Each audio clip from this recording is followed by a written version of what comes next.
The Adventures of Sherlock Holmes, by Sir Arthur Conan Doyle. Adventure 3, A Case of Identity. "My dear fellow," said Sherlock Holmes as we sat on either side of the fire in his lodgings at Baker Street, "life is infinitely stranger than anything which the mind of man could invent. We would not dare to conceive the things which are really mere commonplaces of existence. If we could fly out of that window hand in hand, hover over this great city, gently remove the roofs, and peep in at the queer things which are going on, the strange coincidences, the plannings, the cross purposes, the wonderful chains of events, working through generations, and leading to the most outré results, it would make all fiction with its conventionalities and foreseen conclusions most stale and unprofitable." "And yet I am not convinced of it," I answered. "The cases which come to light in the papers are, as a rule, bald enough and vulgar enough. We have in our police reports realism pushed to its extreme limits, and yet the result is, it must be confessed, neither fascinating nor artistic." "A certain selection and discretion must be used in producing a realistic effect," remarked Holmes. "This is wanting in the police report, where more stress is laid, perhaps, upon the platitudes of the magistrate than upon the details, which to an observer contain the vital essence of the whole matter. Depend upon it, there is nothing so unnatural as the commonplace." I smiled and shook my head. "I can quite understand your thinking so," I said. "Of course, in your position of unofficial adviser and helper to everybody who is absolutely puzzled throughout 3 continents, you are brought in contact with all that is strange and bizarre. But here," I picked up the morning paper from the ground, "let us put it to a practical test. Here is the first heading upon which I come: A husband's cruelty to his wife. There is half a column of print, but I know without reading it that it is all perfectly familiar to me. There is, of course, the other woman, the drink, the push, the blow, the bruise, the sympathetic sister or landlady. The crudest of writers could invent nothing more crude." "Indeed, your example is an unfortunate one for your argument," said Holmes, taking the paper and glancing his eye down it. "This is the Dundas separation case, and, as it happens, I was engaged in clearing up some small points in connection with it. The husband was a teetotaler. There was no other woman, and the conduct complained of was that he had drifted into the habit of winding up every meal by taking out his false teeth and hurling them at his wife, which, you will allow, is not an action likely to occur to the imagination of the average story-teller. Take a pinch of snuff, doctor, and acknowledge that I have scored over you in your example." He held out his snuff-box of old gold, with a great amethyst in the centre of the lid. Its splendour was in such contrast to his homely ways and simple life that I could not help commenting upon it. "Ah," said he, "I forgot that I had not seen you for some weeks. It is a little souvenir from the King of Bohemia, in return for my assistance in the case of the Irene Adler papers." "And the ring?" I asked, glancing at a remarkable brilliant which sparkled upon his finger. "It was from the reigning family of Holland, though the matter in which I served them was of such delicacy that I cannot confide it even to you, who have been good enough to chronicle 1 or 2 of my little problems." "And have you any on hand just now?" I asked with interest. "Some 10 or 12, but none which present any feature of interest. They are important, you understand, without being interesting.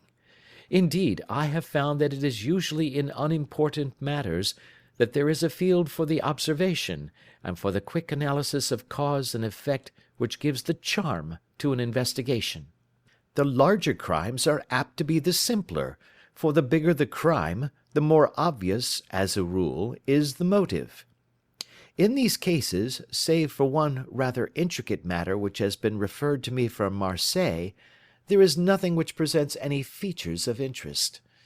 It is possible, however, that I may have something better before very many minutes are over, for this is one of my clients, or I am much mistaken." He had risen from his chair and was standing between the parted blinds, gazing down into the dull, neutral-tinted London street. Looking over his shoulder, I saw that on the pavement opposite there stood a large woman with a heavy fur boa round her neck, and a large curling red feather in a broad-brimmed hat, which was tilted in a coquettish Duchess of Devonshire fashion over her ear. From under this great panoply she peeped up in a nervous, hesitating fashion at our windows, while her body oscillated backward and forward, and her fingers fidgeted with her glove buttons. Suddenly, with a plunge, as of the swimmer who leaves the bank, she hurried across the road, and we heard the sharp clang of the bell. "I have seen those symptoms before," said Holmes, throwing his cigarette into the fire. "Oscillation upon the pavement always means an affaire à coeur. She would like advice, but it is not sure that the matter is not too delicate for communication. And yet even here we may discriminate. When a woman has been seriously wronged by a man she no longer oscillates, and the usual symptom is a broken bell wire. Here we may take it that there is a love matter, but that the maiden is not so much angry as perplexed or grieved. But here she comes in person to resolve our doubts." As he spoke there was a tap at the door, and the boy in buttons entered to announce Miss Mary Sutherland, while the lady herself loomed behind his small black figure like a full-sailed merchantman behind a tiny pilot-boat. Sherlock Holmes welcomed her with the easy courtesy for which he was remarkable, and having closed the door and bowed her into an armchair, he looked her over in the minute yet abstracted fashion which was peculiar to him. "Do you not find," he said, "that with your short sight it is a little trying to do so much typewriting?" "I did at first," she answered, "but now I know where the letters are without looking." Then, suddenly realizing the full purport of his words, she gave a violent start and looked up, with fear and astonishment upon her broad, good-humoured face. "You've heard about me, Mr. Holmes," she cried. "Else how could you know all that?" "Ha! Never mind," said Holmes, laughing. "It is my business to know things. Perhaps I have trained myself to see what others overlook. If not, why should you come to consult me?" "I came to you, sir, because I heard of you from Mrs. Etheridge, whose husband you found so easy when the police and everyone had given him up for dead. Oh, Mr. Holmes, I wish you would do as much for me. I'm not rich, but still I have 100 a year in my own right, besides the little that I make by the machine, and I would give it all to know what has become of Mr. Hosmer Angel." "Why did you come away to consult me in such a hurry?" asked Sherlock Holmes, with his fingertips together and his eyes to the ceiling. Again a startled look came over the somewhat vacuous face of Miss Mary Sutherland. "Yes, I did bang out of the house," she said, "for it made me angry to see the easy way in which Mr. Winbank, that is, my father, took it all. He would not go to the police, and he would not go to you, and so at last, as he would do nothing, and kept on saying that there was no harm done, it made me mad, and I just on with my things and came right away to you." "Your father?" said Holmes. "Your stepfather, surely, since the name is different." "Yes, my stepfather. I call him father, though it sounds funny, too, for he is only 5 years and 2 months older than myself." "And your mother is alive?" "Oh, yes, mother is alive and well. I wasn't best pleased, Mr. Holmes, when she married again so soon after father's death, and a man who was nearly 15 years younger than herself. Father was a plumber in the Tottenham Court Road, and he left a tidy business behind him, which mother carried on with Mr. Hardy, the foreman, but when Mr. Windibank came he made her sell the business, for he was very superior, being a traveller in wines. They got £4,700 for the goodwill and interest, which wasn't near as much as father could have got if he had been alive."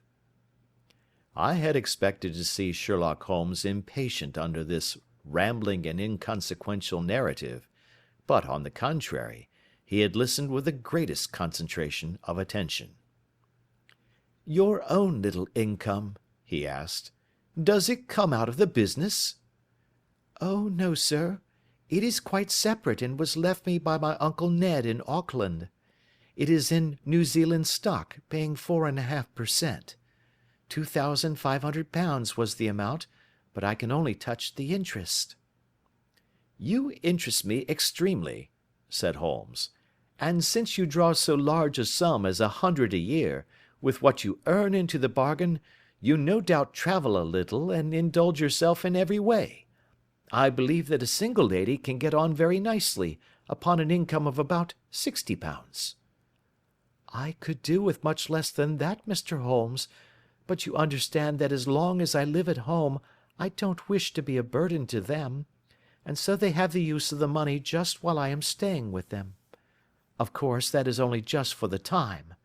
Mr. Windibank draws my interest every quarter and pays it over to mother, and I find that I can do pretty well with what I earn at typewriting. It brings me twopence a sheet, and I can often do from 15 to 20 sheets in a day." "You have made your position very clear to me," said Holmes. "This is my friend, Dr. Watson, before whom you can speak as freely as before myself. Kindly tell us now all about your connection with Mr. Hosmer Angel." A flush stole over Miss Sutherland's face, and she picked nervously at the fringe of her jacket. "I met him first at the gasfitters' ball," she said. "They used to send father tickets when he was alive, and then afterwards they remembered us, and sent them to mother. Mr. Windibank did not wish us to go. He never did wish us to go anywhere. He would get quite mad if I wanted so much as to join a Sunday school treat. But this time I was set on going, and I would go, for what right had he to prevent? He said the folk were not fit for us to know, when all father's friends were to be there, and he said that I had nothing fit to wear, when I had my purple plush that I had never so much as taken out of the drawer. At last, when nothing else would do, he went off to France upon the business of the firm, but we went, mother and I, with Mr. Hardy, who used to be our foreman, and it was there I met Mr. Hosmer Angel." "I suppose," said Holmes, "that when Mr. Windibank came back from France, he was very annoyed at your having gone to the ball." "Oh, well, he was very good about it. He laughed, I remember, and shrugged his shoulders, and said there was no use denying anything to a woman, for she would have her way." "I see. Then at the gasfitters' ball you met, as I understand, a gentleman called Mr. Hosmer Angel." "Yes, sir. I met him that night, and he called next day to ask if we had got home all safe, and after that we met him. That is to say, Mr. Holmes, I met him twice for walks, but after that father came back again, and Mr. Hosmer Angel could not come to the house any more." "No." "Well, you know father didn't like anything of the sort. He wouldn't have any visitors if he could help it, and he used to say that a woman should be happy in her own family circle. But then, as I used to say to mother, a woman wants her own circle to begin with, and I had not got mine yet." "But how about Mr. Hosmer Angel? Did he make no attempt to see you?" "Well, father was going off to France again in a week, and Hosmer wrote and said that it would be safer and better not to see each other until he had gone. We could write in the meantime, and he used to write every day. I took the letters in the morning, so there was no need for father to know." "Were you engaged to the gentleman at this time?" "Oh, yes, Mr. Holmes. We were engaged after the first walk that we took. Hosmer, Mr. Angel, was a cashier in an office in Leadenhall Street, and—" "What office?" "That's the worst of it, Mr. Holmes. I don't know. Where did he live, then? He slept on the premises. And you don't know his address? No, except that it was Leadenhall Street. Where did you address your letters, then? To the Leadenhall Street post office, to be left till called for.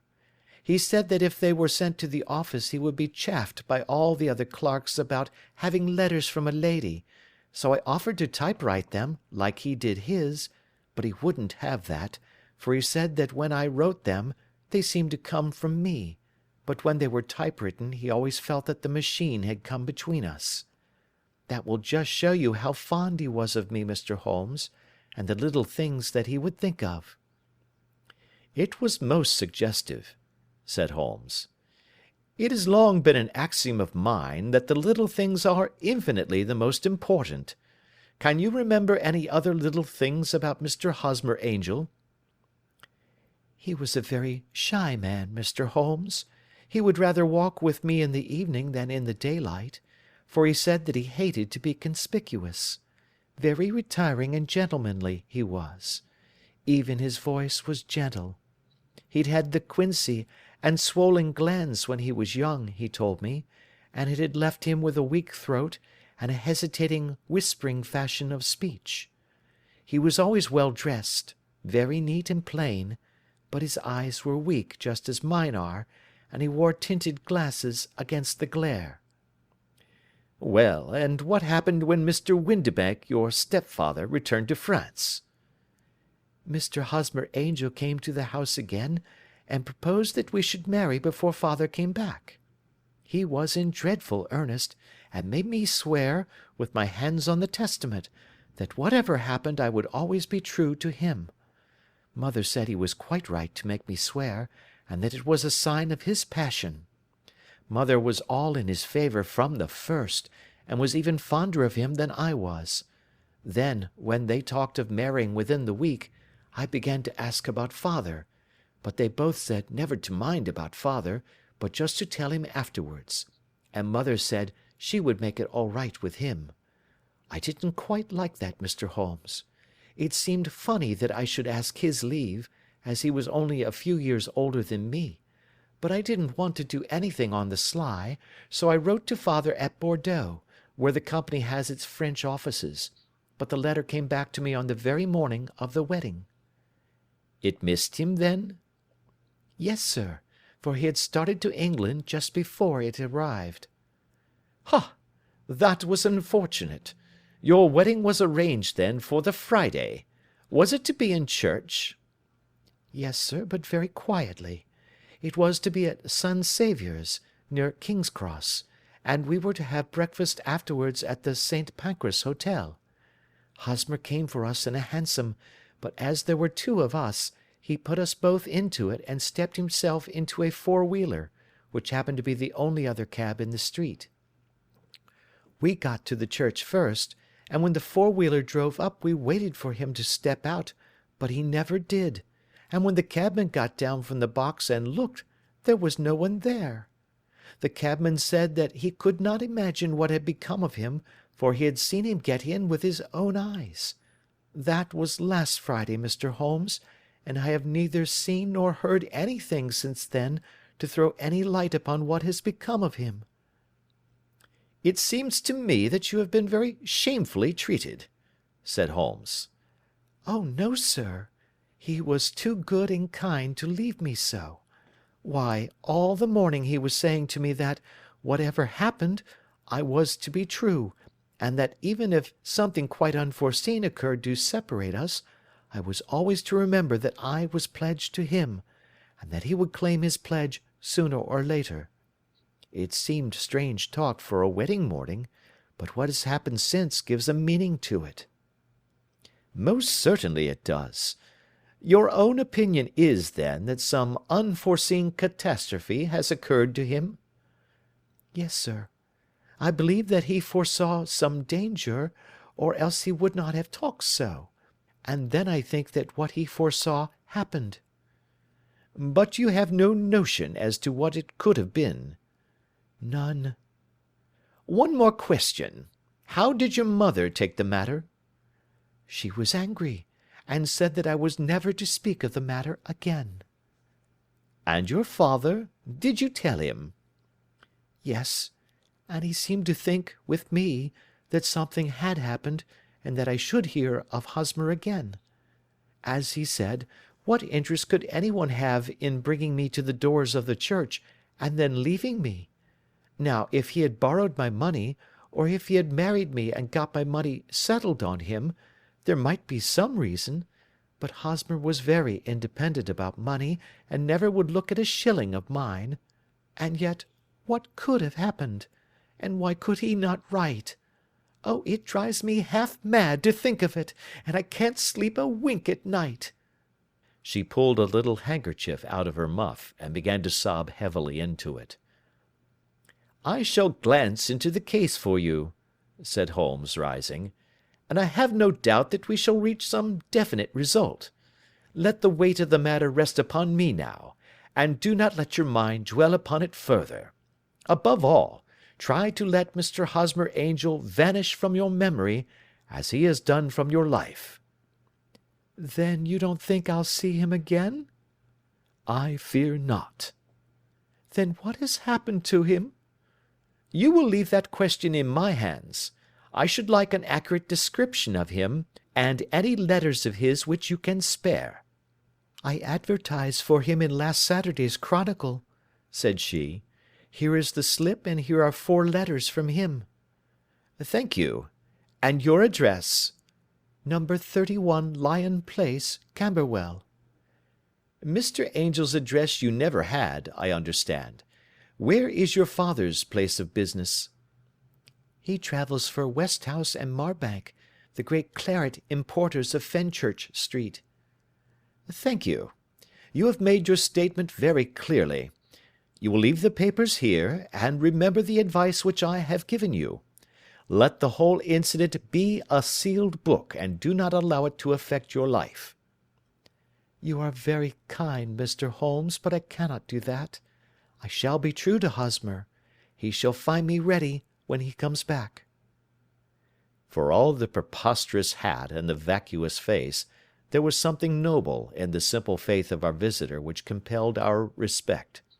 She laid her little bundle of papers upon the table and went her way, with a promise to come again whenever she might be summoned. Sherlock Holmes sat silent for a few minutes with his finger-tips still pressed together, his legs stretched out in front of him, and his gaze directed upward to the ceiling.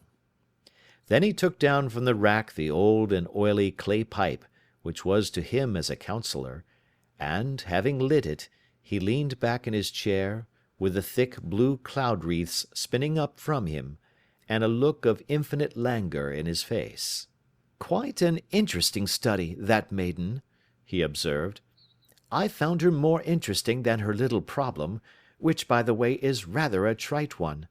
You will find parallel cases, if you consult my index, in Andover in '77, and there was something of the sort at The Hague last year. Old as is the idea, however, there were 1 or 2 details which were new to me, but the maiden herself was most instructive." "You appeared to read a good deal upon her which was quite invisible to me," I remarked. "Not invisible, but unnoticed, Watson. You did not know where to look, and so you missed all that was important. I can never bring you to realize the importance of sleeves, the suggestiveness of thumbnails, or the great issues that may hang from a bootlace. Now, what did you gather from that woman's appearance? Describe it." "Well, she had a slate-coloured, broad-brimmed straw hat, with a feather of a brickish red. Her jacket was black, with black beads sewn upon it, and a fringe of little black jet ornaments. Her dress was brown, rather darker than coffee colour, with a little purple plush at the neck and sleeves. Her gloves were greyish and were worn through at the right forefinger. Her boots I didn't observe. She had small, round, hanging gold earrings, and a general air of being fairly well-to-do in a vulgar, comfortable, easy-going way." Sherlock Holmes clapped his hands softly together and chuckled. "'Pon my word, Watson, you are coming along wonderfully. You have really done very well indeed. It is true that you have missed everything of importance, but you have hit upon the method, and you have a quick eye for colour. Never trust to general impressions, my boy, but concentrate yourself upon details. My first glance is always at a woman's sleeve. In a man it is perhaps better first to take the knee of the trouser. As you observe, this woman had plush upon her sleeves, which is a most useful material for showing traces. The double line a little above the wrist, where the typewriter presses against the table, was beautifully defined. The sewing machine, of the hand type, leaves a similar mark, but only on the left arm, and on the side of it farthest from the thumb, instead of being right across the broadest part, as this was. I then glanced at her face, and, observing the dint of a pince-nez at either side of her nose, I ventured to remark upon short sight in typewriting, which seemed to surprise her. It surprised me. But surely it was obvious. I was then much surprised and interested on glancing down to observe that, though the boots which she was wearing were not unlike each other, they were really odd ones, the one having a slightly decorated toe cap, and the other a plain one. One was buttoned only in the 2 lower buttons out of 5, and the other at the 1st, 3rd, and 5th.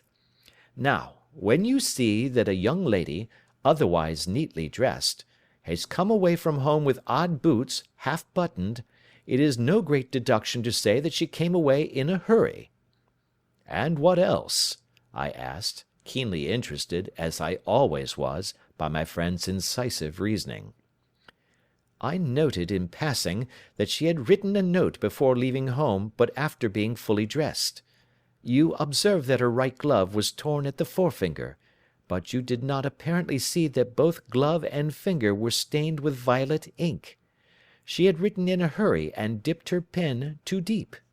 It must have been this morning, or the mark would not remain clear upon the finger. All this is amusing, though rather elementary, but I must go back to business, Watson. Would you mind reading me the advertised description of Mr. Hosmer Angel? I held the little printed slip to the light. Missing, it said, on the morning of the 14th, a gentleman named Hosmer Angel, about 5 feet 7 inches in height, strongly built, sallow complexion, black hair, a little bald in the centre, bushy black side whiskers and moustache, tinted glasses, slight infirmity of speech, was dressed when last seen in black frock coat faced with silk, black waistcoat, gold Albert chain, and grey Harris tweed trousers, with brown gaiters over elastic-sided boots, known to have been employed in an office in Leadenhall Street. Anybody bringing— "That will do," said Holmes. "As to the letters," he continued, glancing over them, "they are very commonplace. Absolutely no clue in them to Mr. Angel, save that he quotes Balzac once. There is one remarkable point, however, which will no doubt strike you." "They are typewritten," I remarked. "Not only that, but the signature is typewritten. Look at the neat little Hosmer Angel at the bottom. There is a date, you see, but no superscription except Leadenhall Street, which is rather vague. The point about the signature is very suggestive. In fact, we may call it conclusive."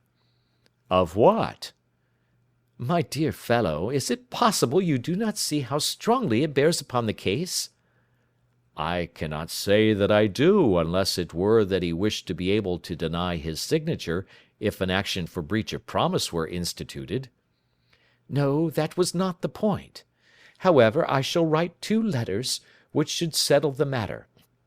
One is to a firm in the city, the other is to the young lady's stepfather, Mr. Windibank, asking him whether he could meet us here at 6 o'clock to-morrow evening. It is just as well that we should do business with the male relatives. And now, doctor, we can do nothing until the answers to those letters come, so we may put our little problem upon the shelf for the interim." I had had so many reasons to believe in my friend's subtle powers of reasoning and extraordinary energy in action, that I felt that he must have some solid grounds for the assured and easy demeanour with which he treated the singular mystery which he had been called upon to fathom. Once only had I known him to fail, in the case of the King of Bohemia and the Irene Adler photograph. But when I looked back to the weird business of the sign of 4, and the extraordinary circumstances connected with the study in scarlet, I felt that it would be a strange tangle indeed which he could not unravel. I left him then, still puffing at his black clay pipe, with the conviction that when I came again on the next evening, I would find that he held in his hands all the clues which would lead up to the identity of the disappearing bridegroom of Miss Mary Sutherland. A professional case of great gravity was engaging my own attention at the time, and the whole of next day I was busy at the bedside of the sufferer. It was not until close upon 6 o'clock that I found myself free, and was able to spring into a hansom and drive to Baker Street, half afraid that I might be too late to assist at the dénouement of the little mystery. I found Sherlock Holmes alone, however, half asleep, with his long, thin form curled up in the recesses of his armchair. A formidable array of bottles and test tubes, with the pungent, cleanly smell of hydrochloric acid, told me that he had spent his day in the chemical work which was so dear to him. "Well, have you solved it?" I asked as I entered. Yes, it was the bisulfate of baryta. "No, no, the mystery!" I cried. Oh, that! I thought of the salt that I had been working upon. There was never any mystery in the matter, though, as I said yesterday, some of the details are of interest. The only drawback is that there is no law, I fear, that can touch the scoundrel." "Who was he, then, and what was his object in deserting Miss Sutherland?" The question was hardly out of my mouth, and Holmes had not yet opened his lips to reply, when we heard a heavy footfall in the passage, and a tap at the door. "This is the girl's stepfather, Mr. James Windibank," said Holmes. "He has written to me to say that he would be here at 6. Come in." The man who entered was a sturdy, middle-sized fellow, some 30 years of age, clean-shaven, and sallow-skinned, with a bland, insinuating manner, and a pair of wonderfully sharp and penetrating grey eyes. He shot a questioning glance at each of us, placed his shiny top-hat upon the sideboard, and with a slight bow sidled down into the nearest chair. "Good evening, Mr. James Windibank," said Holmes. "I think that this typewritten letter is from you, in which you have made an appointment with me for 6 o'clock?" "Yes, sir. I am afraid that I am a little late, but I am not quite my own master, you know. I am sorry that Miss Sutherland has troubled you about this little matter, for I think it is far better not to wash linen of the sort in public. It was quite against my wishes that she came, but she is a very excitable, impulsive girl, as you may have noticed, and she is not easily controlled when she has made up her mind on a point. Of course, I did not mind you so much, as you are not connected with the official police, but it is not pleasant to have a family misfortune like this noised abroad. Besides, it is a useless expense, for how could you possibly find this Hosmer Angel?" "On the contrary," said Holmes quietly, "I have every reason to believe that I will succeed in discovering Mr. Hosmer Angel." Mr. Windibank gave a violent start and dropped his gloves. "I am delighted to hear it," he said. "It is a curious thing," remarked Holmes, "that a typewriter has really quite as much individuality as a man's handwriting. Unless they are quite new, no two of them write exactly alike. Some letters get more worn than others, and some wear only on one side. Now, you remark in this note of yours, Mr. Windibank, that in every case there is some little slurring over of the E, and a slight defect in the tail of the R. There are 14 other characteristics, but those are the more obvious." "We do all our correspondence with this machine at the office, and no doubt it is a little worn," our visitor answered, glancing keenly at Holmes with his bright little eyes. And now I will show you what is really a very interesting study, Mr. Windibank," Holmes continued. "I think of writing another little monograph some of these days on the typewriter and its relation to crime. It is a subject to which I have devoted some little attention. I have here 4 letters which purport to come from the missing man. They are all typewritten. In each case, not only are the E's slurred and the R's tailless, but you will observe, if you care to use my magnifying lens, that the 14 other characteristics to which I have alluded are there as well." Mr. Windibank sprang out of his chair and picked up his hat. "I cannot waste time over this sort of fantastic talk, Mr. Holmes," he said. "If you can catch the man, catch him, and let me know when you have done it." "Certainly," said Holmes, stepping over and turning the key in the door. "I let you know then that I have caught him." "What? Where?" shouted Mr. Windibank, turning white to his lips and glancing about him like a rat in a trap. "Oh, it won't do. Really it won't," said Holmes suavely. "There is no possible getting out of it, Mr. Windibank. It is quite too transparent, and it was a very bad compliment when you said that it was impossible for me to solve so simple a question. That's right. Sit down and let us talk it over." Our visitor collapsed into a chair, with a ghastly face and a glitter of moisture on his brow. It's not actionable," he stammered. "I am very much afraid that it is not.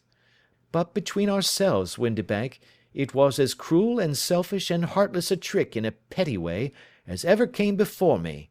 Now, let me just run over the course of events, and you will contradict me if I go wrong." The man sat huddled up in his chair, with his head sunk upon his breast, like one who is utterly crushed. Holmes stuck his feet up on the corner of the mantelpiece, and leaning back with his hands in his pockets, began talking, rather to himself, as it seemed, than to us. "The man married a woman very much older than himself for her money," said he, "and he enjoyed the use of the money of the daughter as long as she lived with them. It was a considerable sum, for people in their position, and the loss of it would have made a serious difference. It was worth an effort to preserve it. The daughter was of a good, amiable disposition, but affectionate and warm-hearted in her ways, so that it was evident that with her fair personal advantages, and her little income, she would not be allowed to remain single long. Now her marriage would mean, of course, the loss of 100 a year, so what does her stepfather do to prevent it? He takes the obvious course of keeping her at home and forbidding her to seek the company of people of her own age. But soon he found that that would not answer for ever. She became restive, insisted upon her rights, and finally announced her positive intention of going to a certain ball. What does her clever stepfather do then? He conceives an idea more creditable to his head than to his heart. With the connivance and assistance of his wife, he disguised himself, covered those keen eyes with tinted glasses, masked the face with a moustache and a pair of bushy whiskers, sunk that clear voice into an insinuating whisper, and doubly secure on account of the girl's short sight, he appears as Mr. Hosmer Angel, and keeps off other lovers by making love himself." "It was only a joke at first," groaned our visitor. "We never thought that she would have been so carried away." "Very likely not. However that may be, the young lady was very decidedly carried away, and having quite made up her mind that her stepfather was in France, the suspicion of treachery never for an instant entered her mind. She was flattered by the gentleman's attentions, and the effect was increased by the loudly expressed admiration of her mother. Then Mr. Angel began to call, for it was obvious that the matter should be pushed as far as it would go if a real effect were to be produced. There were meetings, and an engagement, which would finally secure the girl's affections from turning towards any one else. But the deception could not be kept up for ever. These pretended journeys to France were rather cumbrous. The thing to do was clearly to bring the business to an end in such a dramatic manner that it would leave a permanent impression upon the young lady's mind, and prevent her from looking upon any other suitor for some time to come. Hence those vows of fidelity exacted upon a testament, and hence also the allusions to a possibility of something happening on the very morning of the wedding. James Windibank wished Miss Sutherland to be so bound to Hosmer Angel, and so uncertain as to his fate, that for 10 years to come, at any rate, she would not listen to another man. As far as the church door he brought her, and then, as he could go no farther, he conveniently vanished away by the old trick of stepping in at one door of a four-wheeler, and out at the other. I think that was the chain of events, Mr. Windibank." Our visitor had recovered something of his assurance while Holmes had been talking, and he rose from his chair now with a cold sneer upon his pale face. "It may be so, or it may not, Mr. Holmes," said he. "But if you are so very sharp, you ought to be sharp enough to know that it is you who are breaking the law now, and not me. I have done nothing actionable from the first, but as long as you keep that door locked, you lay yourself open to an action for assault and illegal constraint." "The law cannot, as you say, touch you," said Holmes, unlocking and throwing open the door. "Yet there never was a man who deserved punishment more. If the young lady has a brother or a friend, he ought to lay a whip across your shoulders, by Jove," he continued, flushing up at the sight of the bitter sneer upon the man's face. "It is not part of my duties to my client, but here's a hunting crop handy, and I think I shall just treat myself to—" He took 2 swift steps to the whip, but before he could grasp it there was a wild clatter of steps upon the stairs, the heavy hall door banged, and from the window we could see Mr. James Windibank running at the top of his speed down the road. "There's a cold-blooded scoundrel," said Holmes, laughing, as he threw himself down into his chair once more. "That fellow will rise from crime to crime until he does something very bad and ends on a gallows. The case has, in some respects, been not entirely devoid of interest." "I cannot now entirely see all the steps of your reasoning," I remarked. "Well, of course it was obvious from the first that this Mr. Hosmer Angel must have some strong object for his curious conduct, and it was equally clear that the only man who really profited by the incident, as far as we could see, was the stepfather. Then the fact that the 2 men were never together, but that the one always appeared when the other was away, was suggestive. So were the tinted spectacles and the curious voice, which both hinted at a disguise, as did the bushy whiskers. My suspicions were all confirmed by his peculiar action in typewriting his signature, which, of course, inferred that his handwriting was so familiar to her that she would recognize even the smallest sample of it. You see, all these isolated facts, together with many minor ones, all pointed in the same direction." "And how did you verify them?" "Having once spotted my man, it was easy to get corroboration. I knew the firm for which this man worked. Having taken the printed description, I eliminated everything from it which could be the result of a disguise, the whiskers, the glasses, the voice, and I sent it to the firm, with a request that they would inform me whether it answered to the description of any of their travellers. I had already noticed the peculiarities of the typewriter, and I wrote to the man himself at his business address, asking him if he would come here. As I expected, his reply was typewritten, and revealed the same trivial but characteristic defects. The same post brought me a letter from Westhouse and Marbank, of Fenchurch Street, to say that the description tallied in every respect with that of their employee, James Windibank. Voilà tout." "And Miss Sutherland?" "If I tell her she will not believe me. You may remember the old Persian saying, 'There is danger for him who taketh the tiger cub, and danger also for whoso snatches a delusion from a woman.' There is as much sense in Hafiz as in Horace, and as much knowledge of the world." End of Adventure 3.